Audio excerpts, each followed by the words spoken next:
Opening dari Masuraya yang akan ditampilkan oleh Sanggar Seni Pojok Gelembang SMA Negeri 1 Perlang di bawah bimbingan Bapak Said Abdul Fatah Sarjana SI dan Bapak Munawar Khalid SPD. Selamat menyaksikan. Sinopsis tari Musiraya. Musiraya asal bahasa Aceh yang artinya gotong royong, di mana kebiasaan warga Aceh yang sering bahu-membahu dalam melakukan sebuah pekerjaan seperti panen padi dan menjala ikan. Tarian ini berakar dari tarian tradisional Aceh yang dikreasikan sehingga terciptanya sebuah sajian yang kreatif dan inovatif. Penata tari Said Abdul Fatah SSI dan Munawar Khalid. Selamat menyaksikan.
kuno yang ngaji geloh kagado bertadu pakat mesti ke budak alile sekarang kahe jodoh he kera bahe si muda ken mulo cara ke yang dasar he mengenang beda simo jodoh membuat meremah walo jaga tahan dan kita busara cuma cari yang kai di pesando bidi terako dan melaksano kopusando jangan joget dan buat sesuai yang dikecek laga sia saya nato menjadi gaube baik kipo bayang ubah pesando warisan kipo nikmati dari perjuangan do baca tu betul tapi wah sesuaikan juo kita harus berkabar saja untuk tidak sama semua tak berhak untuk yang tak bangga kita tak sudah kalau nyawa keluar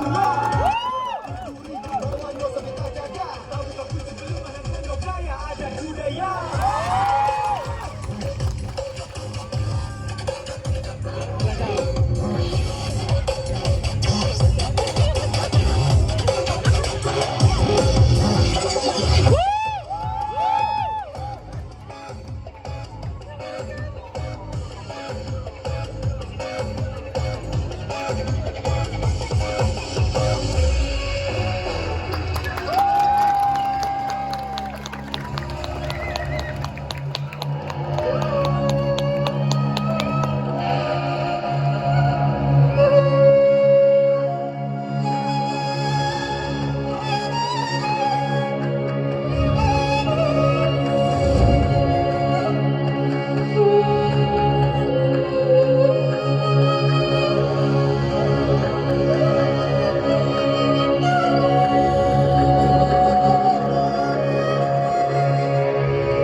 Maybe my mother is one of the many mothers who feel restless.